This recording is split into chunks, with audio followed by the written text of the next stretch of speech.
School Nutrition Staff Development, HACCP, and General Overview for Back to School. A food safety program is effective when each employee knows his or her role and is committed to making it work.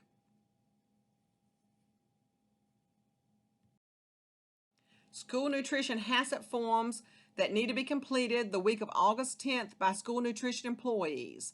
The manager will then place them in the HACCP book behind the correct tab. We have the health assessment, the hazard communication, which school nutrition employees need to know where the SDS book is located and review the hazard communication sheet. The employee checklist. These forms are required to be completed for all employees annually, and the next few slides we will look at these forms. This is a food safety checklist for new employees, and we also in Pitt County Schools require this form to be completed for all returning employees. It will look at your employee health policy, the HACCP plan, personal hygiene, having clean uniforms at work. It also addresses things like the length of your fingernails, that you should not wear polish on your nails, and they should be clean and trimmed and filed. What to do if you happen to have open sores or cuts or abrasions, the smoking policy, sneezing and coughing, eating, drinking, and chewing gum, where you can do that in a designated area, where breaks should occur, anything in regards to the locker room, and hand washing and glove use. There are several pages to this form. This is just two of the pages that we're looking at. This is your conditional employee health policy agreement. It addresses the symptoms that you might have and that you should report these to your person in charge, which is your PIC.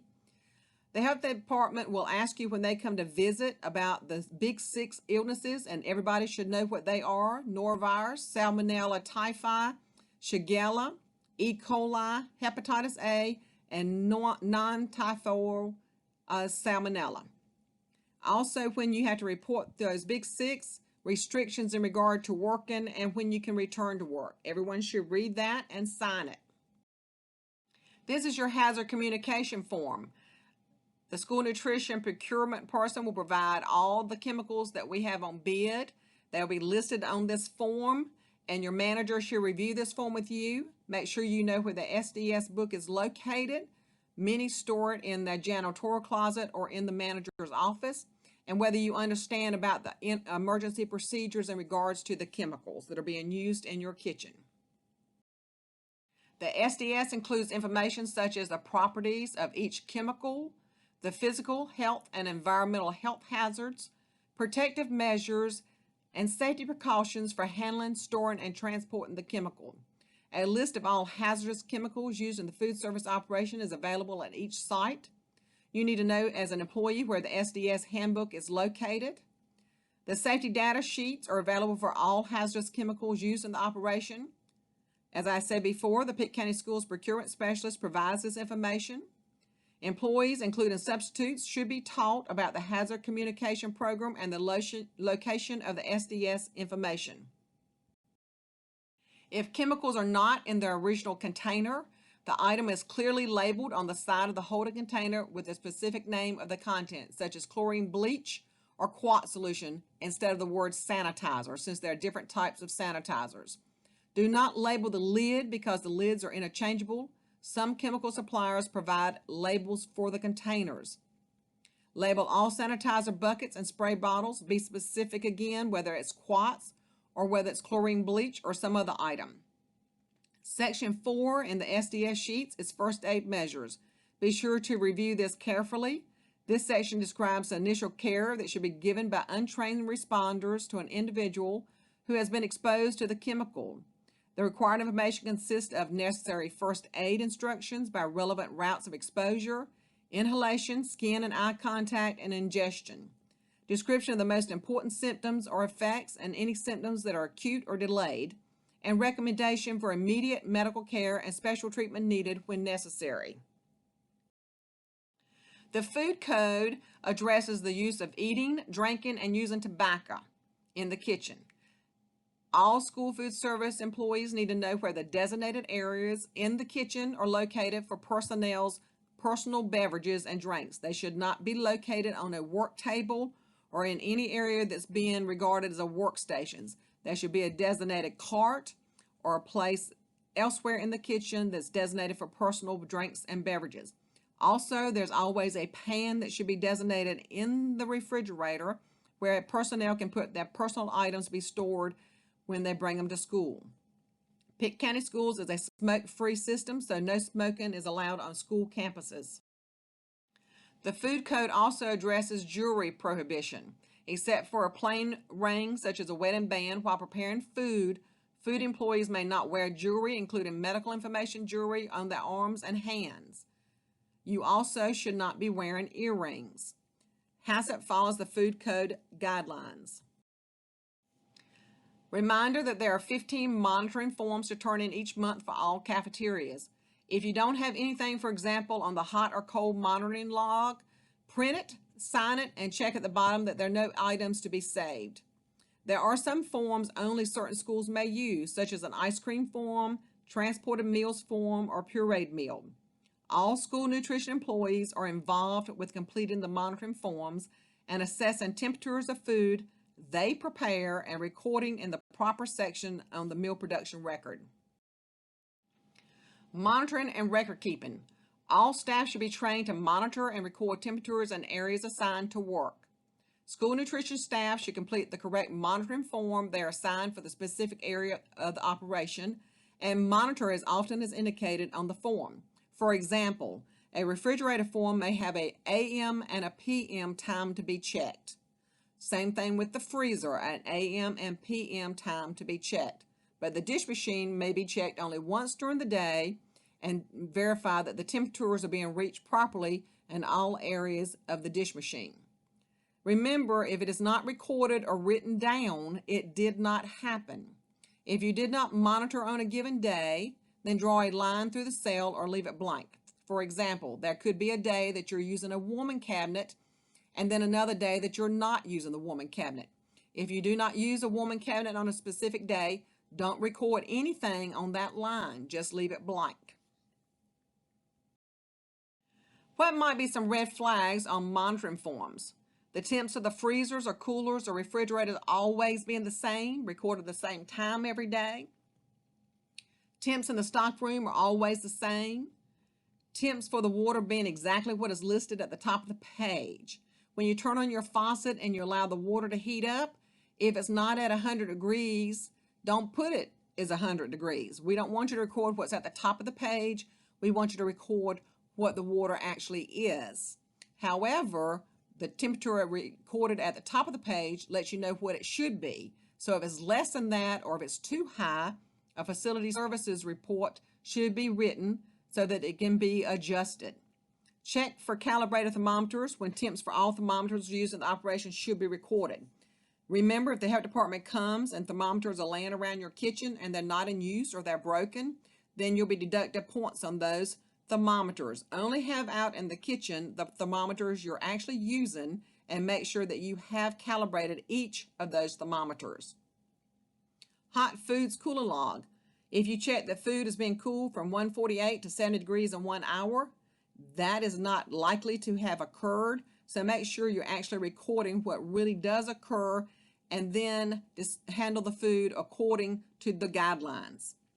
Checking on the weekly forms. There's a shared table of transporting when you do not have this at your school. These are all red flags that you need to watch for. When should a meal delivery ticket be used? We use meal delivery tickets for field trips, for catered meals, and for meals transported to other school sites, such as J.H. Rose caters to South Greenville. South Central caters to Elmhurst. Both of the high schools cater to early college sites. You must complete all required columns and include all meal components to avoid reclaiming money when component is missing. Make sure in the correct portion size as well as recorded on the sheet.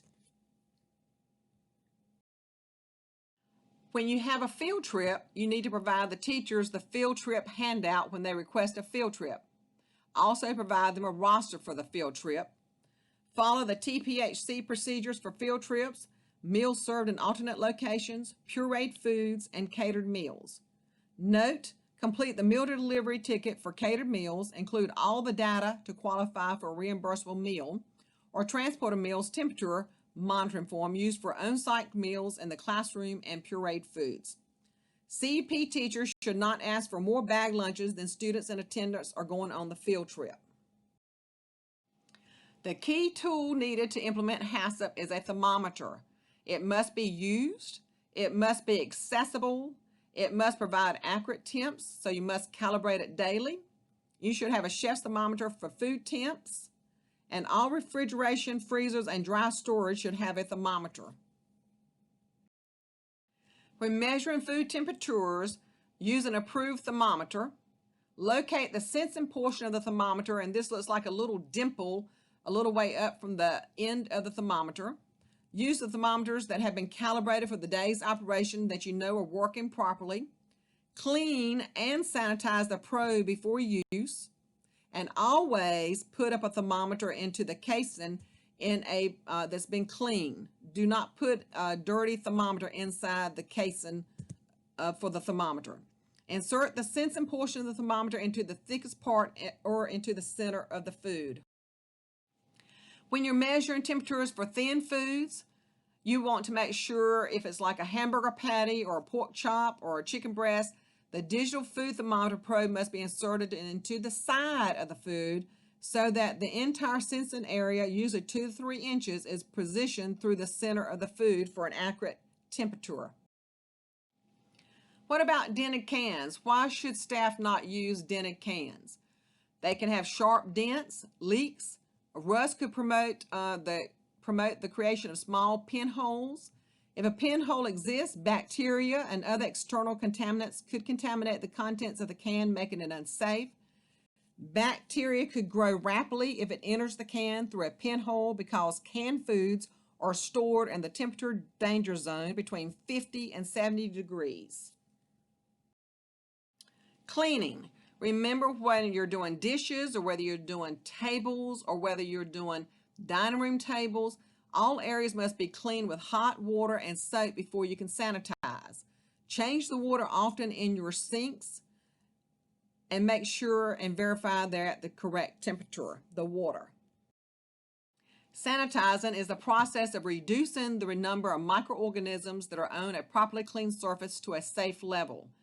Sanitizing agents only work on properly cleaned and rinsed surfaces.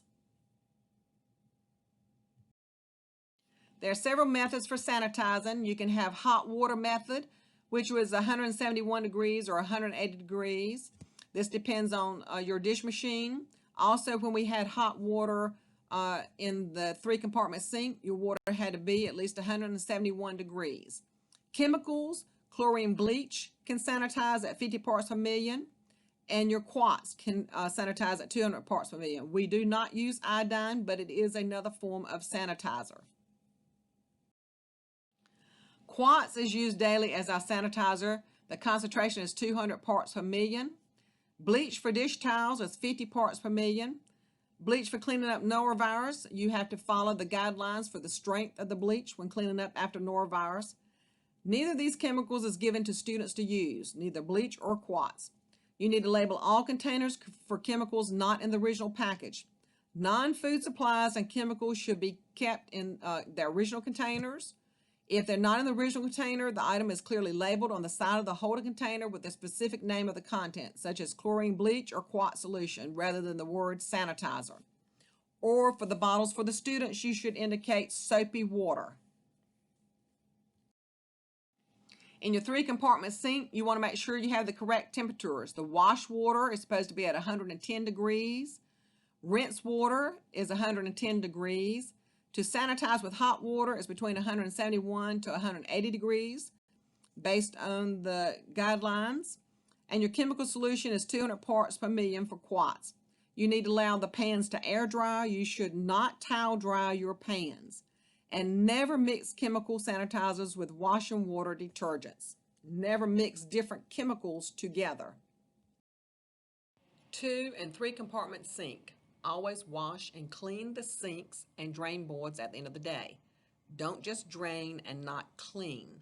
You should always make sure, for example, with this sink of water that you're looking at, that the second compartment where you should be rinsing the dishes, a lot of the soap suds have traveled from the first sink to the second sink.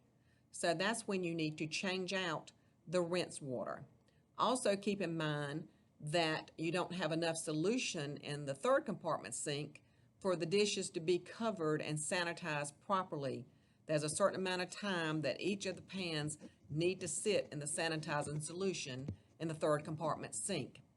Also, if you stack pans, as it's shown in this picture, on the last drain board to drain, they will not dry properly. And all pans need to be able to air dry properly and be put up after they have air dried. Dish towels, the food code requirement is that no wet dish towels should be laying around the kitchen on serving line or work tables. All towels should be in a sanitizing bucket or be in a location labeled for washing. All wet wiping cloths must be stored in sanitized solution when they are not in use. If towels are not to be used anymore during the day, they should be placed in the wash machine or a bucket labeled dirty towels to be washed. Place this bucket in a location away from regular operation. What might be wrong with this picture? You need to empty your mop buckets nightly. You can see water standing in the bucket in the picture. Wash your buckets out and your mops. Hang your mops to dry overnight and keep your custodial area clean. You can see that the custodial area is not clean. And be sure you're always cutting off the water at the end of the day. Next, we will review the HACCP overview for food safety.